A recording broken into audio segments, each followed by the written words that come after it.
Okay, class, welcome back to our next math lesson. We are in Eureka Math, Module 2, Lesson 2.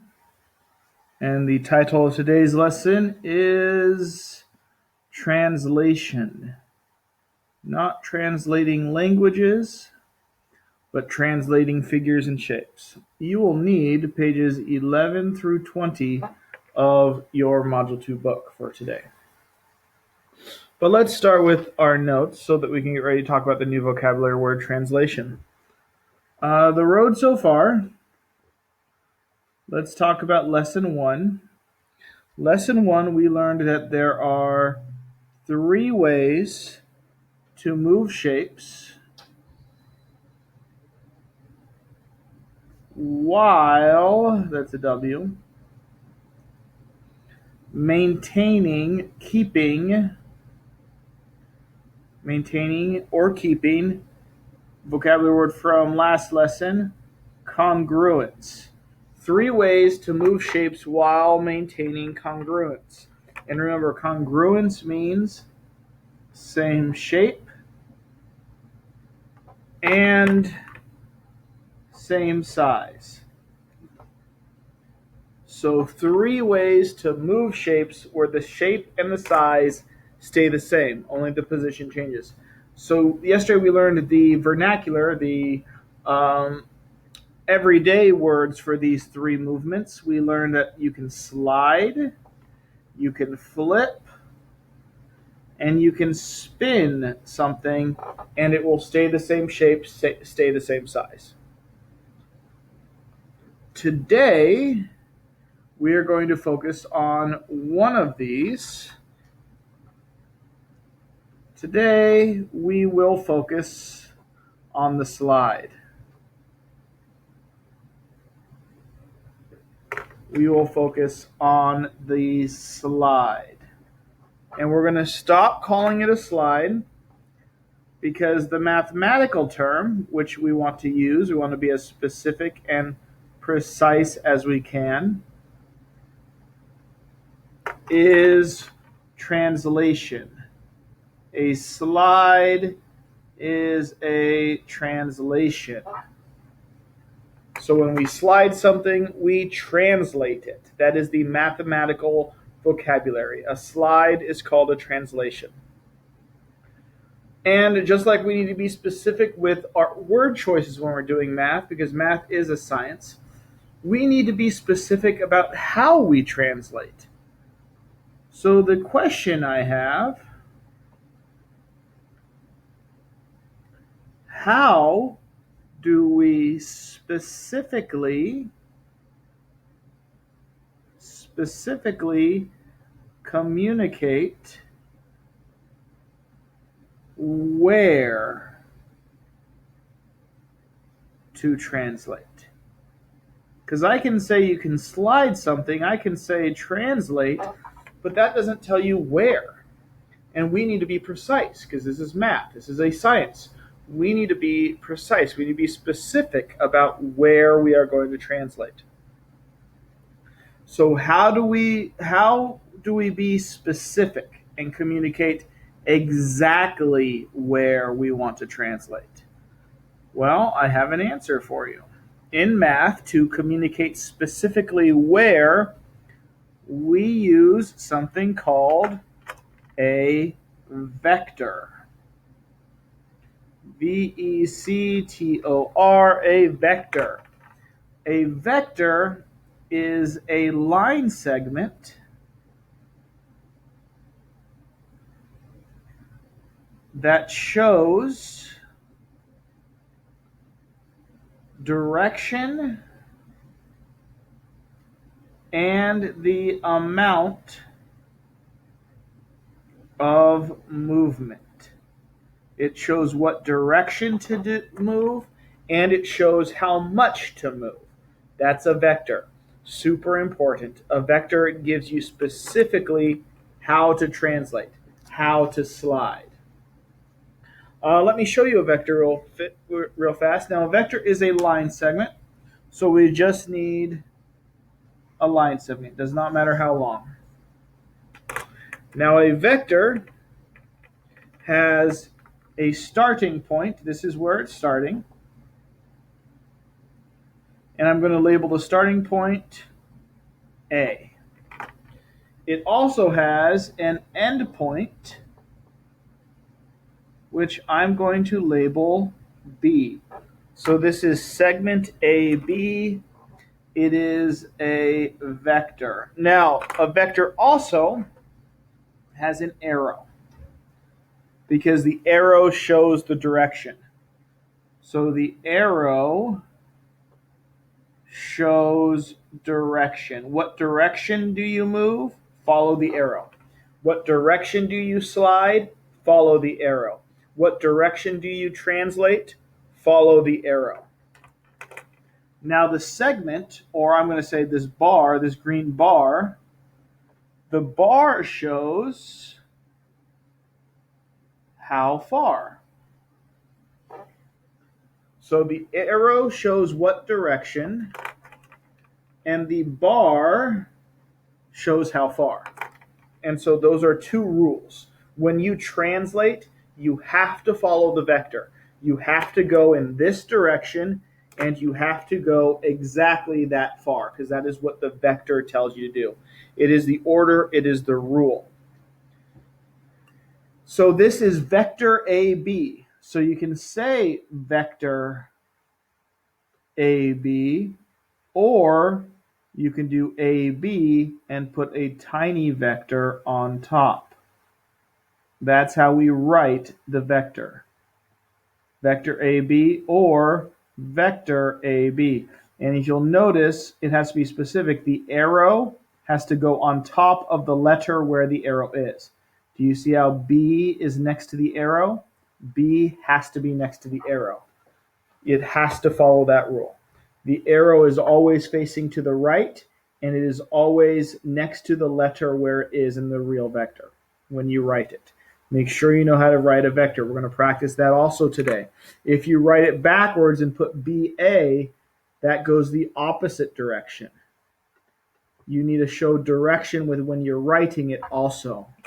You have to pay very special attention when you're doing math to make sure you follow the rules, because math is a language and everybody has to speak the same language when they're doing math. Let's do an example with a vector. Let's do example.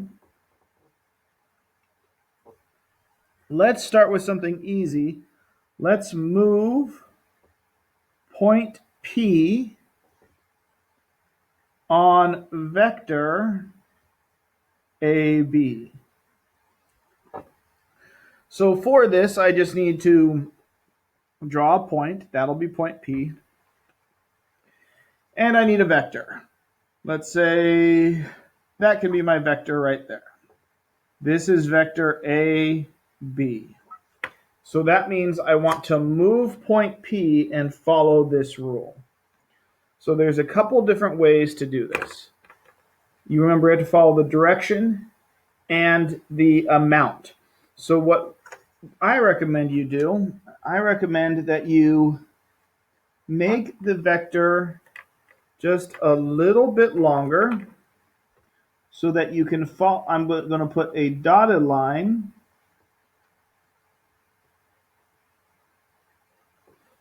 and that is the direction the vector is going.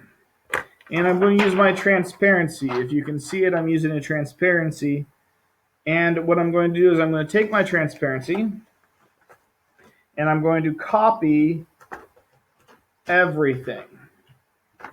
I'm going to label point P. I'm going to trace the vector. And now what I'm going to do is I'm going to translate. It is time to translate.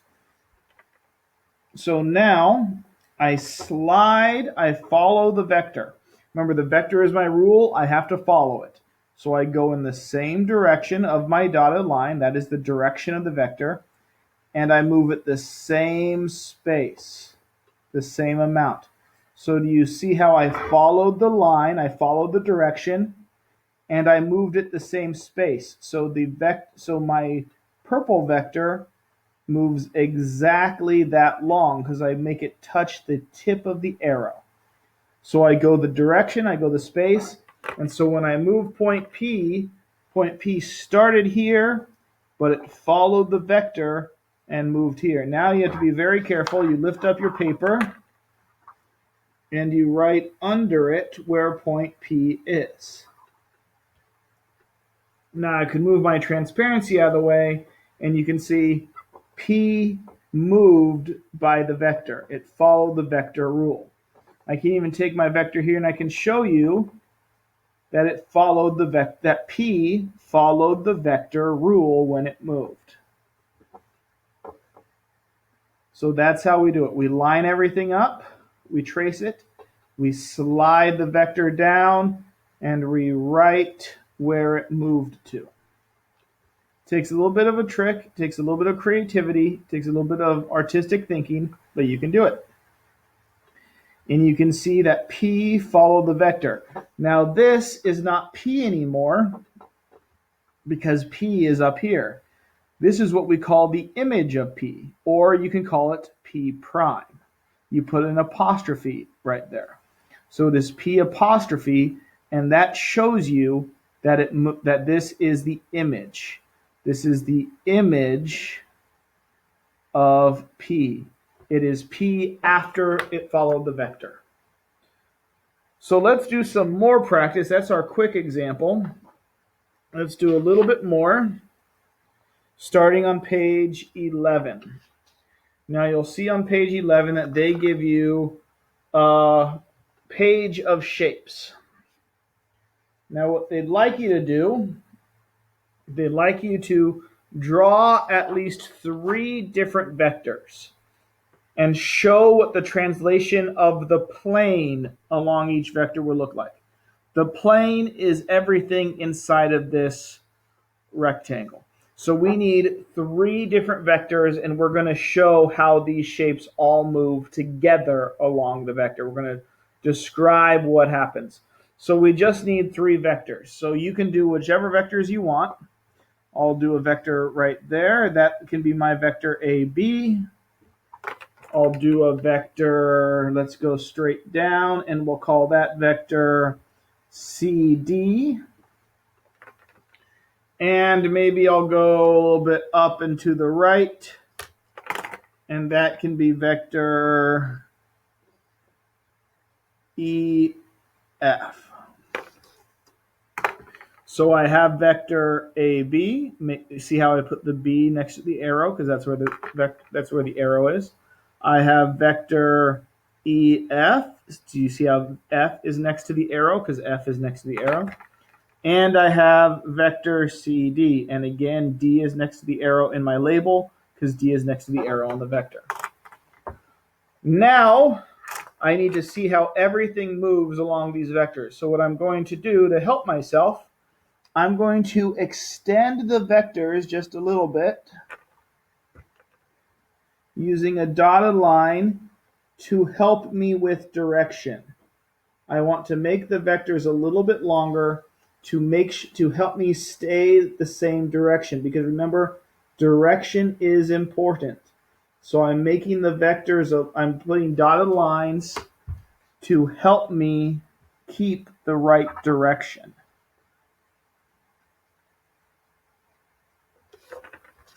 There we go. Now I need my transparency. And what I'm going to do is I'm going to copy pretty much everything because I'm moving the whole plane. The plane is everything in the rectangle. So I am moving the whole plane. It's not like an airplane. A plane is something flat. And I am moving everything. So you trace. Hopefully you have a transparency, or you have something, or you have a piece of plastic you can use. Making sure that I keep everything precise as I possibly can so that I minimize mistakes and be as exact as possible.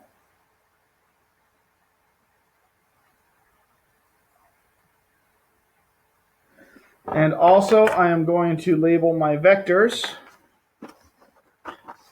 so that I can follow the vectors when I want them to follow. So vector CD I'm going to trace. Now if you are like me, color coding everything is super helpful with notes. So you might want to make a trip to Target, buy yourself a set of different colored dry erase markers, and so you can have a little bit more fun like I do with different colors. I think I was at Target the other day. You could get a set of 8 colors for something like $5 or $6.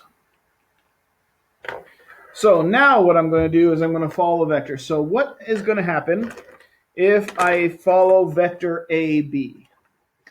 First I'm going to start with vector AB. What does everything look like when I follow AB? Well, let's follow the direction that I labeled with my pink dotted line. How far am I going to move? I'm going to move exactly one vector AB. So I'm going to make sure they follow the direction and the vectors touch. So you can see that is what it looks like. It slides over here. It slides right there. Pretty cool. So I moved all the shapes exactly one vector AB away. Let's go back and see what happens. Let's follow vector CD. I'm going to go the same direction I made because I labeled the direction with the pink dotted line, and the amount of movement, I just followed one exact CD vector. Not that's too far. Do you see how I went a little bit too far? I need to go back, make sure the vectors touch, so I know I went exactly the right distance. I went exactly the right direction because I followed the pink line, and I went exactly the right distance because I followed the vector. And now the shapes all slid straight down. That was a translation down. What happens if I follow vector EF? Well, line everything up, and I need to say, okay, I'm going to follow this direction. So I start following that direction. Not far enough yet because you see my vectors still overlap. I want it to be exactly the same length. Not far enough yet, and that is too far, so I need to go back. Now the vectors are touching, so I followed the exact direction, and I followed the exact vector length, and that is what it looks like after I move it that much. So this was a little bit of an exercise, a little bit of an exploration, a little bit of practice to get you used to drawing vectors, following vectors, and seeing what kind of changes happen. If I take my transparency away, you see there's not a whole lot to see anymore. That's why the transparency is super useful, because it lets you see what happens when you follow. You can follow 1, 2, or 3 different vectors. You can even keep practicing and add more vectors if you want. But this is a good practice to see how shapes move and how, even after I follow a vector, the figures stay the same shape, stay the same size. The moon, this moon and that moon, exactly the same. This Pac-Man and that Pac-Man, the same. This cylinder and this cylinder, the same. The only thing that changed was where they were. That's what vectors allow us to do. They let us keep things the same shape, the same size, but they let us move things. Hopefully you explored and played a little bit with me. Let's go to the next one. This next page, page 12, shows you before and after a translation. Before and after a translation. So this is before and after translation HI. So this right here is the vector that everything followed. That is vector HI. This was our rule. So we had 3 things. We had a line segment, and an angle that all followed vector HI down. And they made these. So we can actually see what happens. First, I'm going to make HI a little bit, I'm going to make HI longer to help me keep the direction that I need, to help me follow the same direction. And then I'm going to get my transparency that I just erased. And there's vector HI I'm going to label. Squeaky, squeaky. I'm also going to label the line segment, the angle, and the line. And you can see how if I follow vector HI straight down, I'm going to follow the vector using the direction I did, and I'm going to make it exactly the same length. That's not far enough because there's overlap. Not overlap, overlap. And that is perfectly. Look at that. I followed the direction exactly, and the vectors are exactly touching right there. And if you look, I made these three. So the bookmaker started with these three. They followed a vector, and they made those three just by following a vector. Everything moved the same amount in the same direction. Now we can start labeling because you'll see that there are missing labels right here. Like these points are not labeled. A lot of stuff in the images are not labeled. So we have to start labeling some of these. Once we know that it follows the right rule, we can start labeling. So let's look at these. We can see that this line is F prime, G prime. F with an apostrophe, G with an apostrophe, which means that the original line, this is the image. This was made after the translation. Before the translation means this point is just F and this point is G. F turns into F prime, G turns into G prime. Now let's fix the angle. We have angle ABC. Well, A, after the translation, after the vector, turns into A prime right here. You can see, look. Right here, this is A. Watch how we follow the vector, and A moves right here. We just don't call it A anymore, we call it A prime. The same is true right here with B. B follows the vector, gets translated, moves right here, and becomes B prime. C starts right here, follows the vector down, stops right here, and that is C prime. And right here we can see E follows the vector straight down, and this point right here is after the translation, so we call that E prime. Here is D prime, so this one up here must just be D. After the translation is D prime, before the translation is D. Now there's a couple other things we can label right here, because if you look, the angle is 31 degrees. Well, we know translations do not change size, do not change shape. So if this angle is 31 degrees, the translation down keeps the same size, keeps the same shape, so this one is also 31 degrees. The angle, a translation does not change an angle.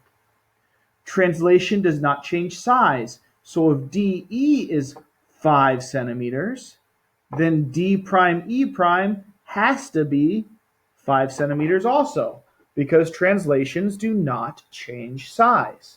They just move things. They keep the congruence. Same size, same shape, just in a different place. Very important to remember that. Let's look at something else. Let's go to the page 13. 13 is a little lesson summary you can look at to read and remind yourself. Page 15 is your exit ticket, which I'd like you to set aside for now because the exit ticket is what you're going to turn in at the end of the lesson to show that you followed along. So just put that one off to the side. And you'll get page 17 and 19, which are the homework helper and the lesson notes. So if you want to look at the book's notes, feel free to look at the book's notes to help you out. But I want to go to page 19, which is the problem set. Page 19 and 20, which is our problem set, which we're going to work through a little bit today to help you out. So let's look at number 1. Number 1 says, translate the plane figure A, so figure A, which is this star, along vector AB. So this is vector AB. So you see how far the star has to move, and the arrow shows you what direction it has to move. Use your transparency to sketch the image of figure A by this translation. So we have to translate it, and it wants us to sketch it. So we need to have a plan about how we're going to move the star. So my plan, first thing I'm going to do is I'm going to make the vector longer so that I can follow the correct direction. I want to make sure I obey the rule of direction. Next thing I'm going to do is I'm going to pick some points on figure A, on the star, to help me translate. So I'm going to pay attention to every corner on this star. I'm going to label them all with a little point because that's going to help me. That's what I'm going to label later. Now I'm going to use my transparency to do this. So on the transparency, I need my vector, AB, and I need the star. Now this is where you have to be creative. This is where you have to be a little bit patient because it's easy to translate it because you know all you have to do is follow the direction and you just slide it, you translate it following the direction, and you stop when the vectors are just barely touching. You're like, that's it. But now the trick is, how do you copy it on your paper so that you have evidence you can do it?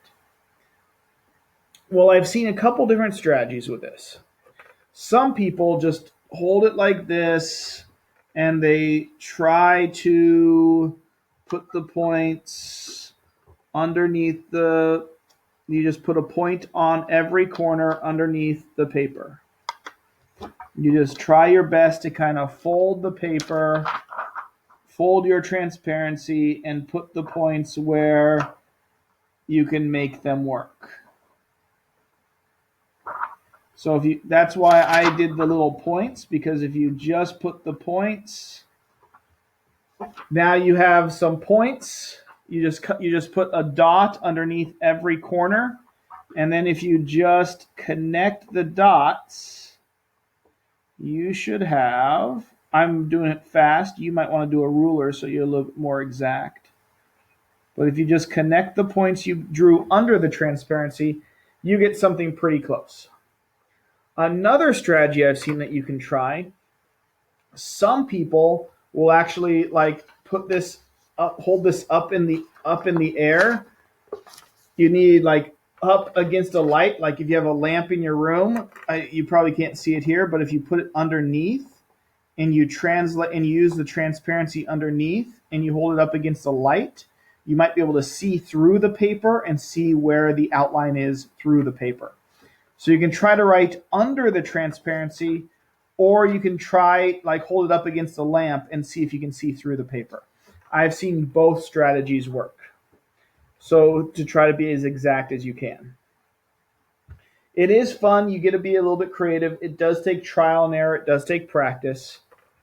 But if you do this, you figure out that this is figure A prime after it follows the translation. You're going to do the same thing for number 2, except you're going to move this ribbon, figure B ribbon, and follow vector BA. I'm sorry. I said vector AB. That was a mistake because it's not vector AB. Because if I said AB, that's wrong because B is not next to the arrow. I have to say it's vector BA and put A next to the arrow. This is good. That is bad. So let's pretend I made that mistake on purpose just to show you how to write it. So you're going to do exactly the same thing we did for number 1. whatever strategy works for you. If you want to try to write under the transparency, or if you want to try to hold it up against the light, you're going to follow this vector and move this ribbon. So it could be a little bit tricky. Remember, the first thing you should do is you should make the vector a little bit longer so that you have the right direction. And then you copy on transparency.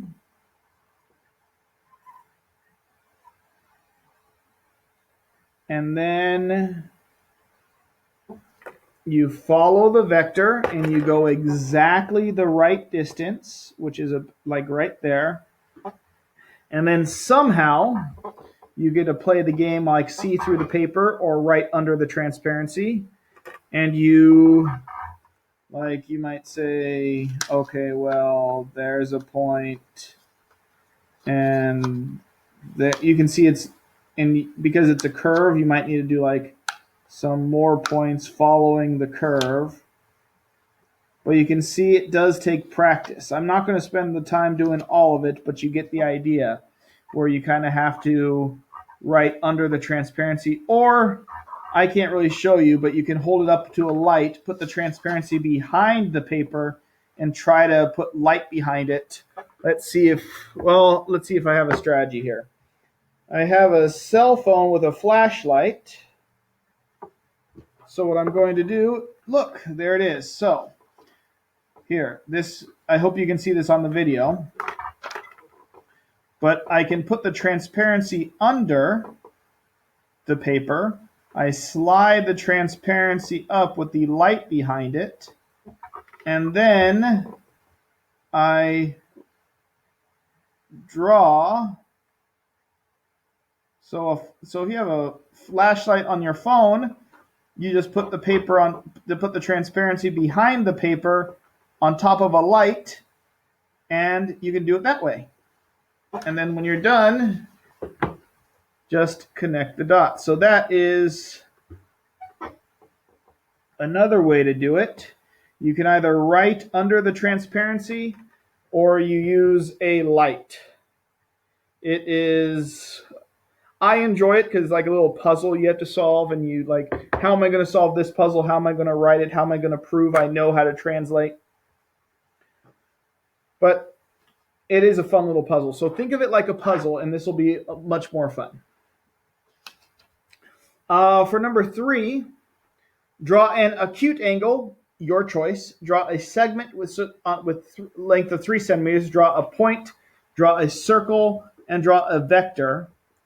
Label the points and measurement, and then translate along your vector. So this is just, instead of them, like for number 1, they gave you the shape, and they gave you the vector. For number 2, they gave you the shape, and they gave you the vector. For number 3, you get to be a little bit more creative. You have to draw an angle, a segment with that long, a point, a circle with that radius, and you get to pick your own vector. And then they want you to move everything. So you get to make your own little art story right here, where you draw 4 shapes and you draw 1 vector and you move everything. So I'm going to let you do that on your own because you don't need to see mine. I want you to do your own. But then they have some questions they're asking. The segment you translated right here, this segment with 3 centimeters. The new segment after the translation, how does it compare to the original? How does the translated one compare to the original? You should see that they are the same length. You should also see the translated circle and the original circle have the same radius. And you should also see the translated angle and the original angle have the same degrees. And the reason for that, I hope you already know this, is from lesson 1, we said that these are rigid motions. A translation, a slide, is a rigid motion, which means it keeps congruency. which means even the slide does not change size or shape. So after a slide, a segment is the same length. After a translation, a slide, a circle has the same radius. And after a translation, a slide, an angle has the same degrees. Size and shape do not change with translations. They just wanted you to realize that. For number 7, on the next page, page 20, more practice with translation. They want you to translate point D and make D prime. So you're going to do the same thing with your transparency. You're going to make the vector longer to help you with your direction. You're going to copy everything on your transparency. Point D. And then you're going to do the translation. And then I'm going to try to write it under the transparency. So D prime is about right here. And then it says, what do you notice about the line contain vector AB? What do you notice about AB and the line connecting your 2 points? So what do you notice about the vector line and that line? What is that relationship? The vector line and this line, what is that relationship? Hopefully you remember your vocabulary from previous years, and you can tell me that these lines are parallel. They will never cross. They will never intersect. If they go forever, they will never intersect. And then for number 8, you're going to do the same thing. Translate point E right here on vector AB. Now this is going to be a little bit different because E is on the vector. So it's going to be a little bit odd, but still make your vector a little longer to help you with the direction. Copy everything onto your transparency. And there's the vector. And I'm going to put E right there. And then follow the vector. So going up, making sure I'm going in the right direction and making sure I stop exactly when I should stop. And then I need to label E prime, which is going to be right there. So right here is E prime. And then the question, what do you notice about the vector line and the lines with point E and E prime? So let's connect E and E prime. What do you notice about the vector and the E line? Well, you should notice that they are actually the same line because E is on the vector, so it makes the same line. And that's the lesson today. That's some good practice using the transparency. Hopefully you did the practice. You follow along with me so you have better skills with this because we're not done yet. We're going to be using the transparency and all this kind of fun stuff for all of Module 2. For your practice today, for your homework, for your evidence that you know what you're doing, look at your exit ticket on page 15. And you are going to do this yourself. But I'll give you a few little hints right now. Number 1, name the vector in the picture below. Just tell me the name of this vector. That means write it like a symbol. Name the vector.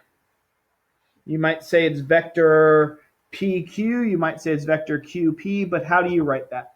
How do you write the name of this vector? And by the way, it's vector PQ or vector QP. One of those is right. One of those is wrong. For number 2, name the vector. So this is kind of a multiple choice one. You map point A to T of A. So how do you move A over here? Which of these vectors will do that? write the name of which vector will move it over here. We start here, we move over here. What is the name of the vector that will do that? One of these is the right choice. Number 3, is Maria correct when she says that there is a translation along a vector that maps AB to CD? So Maria says you can slide, you can translate AB to CD. You can slide it down here. Is she right? If she is right, draw the vector that does it. If she's right, show me the vector that moves this down here. Draw the vector. And number 4, let's just say that Maria is right. Let's say Maria is right and this does slide down.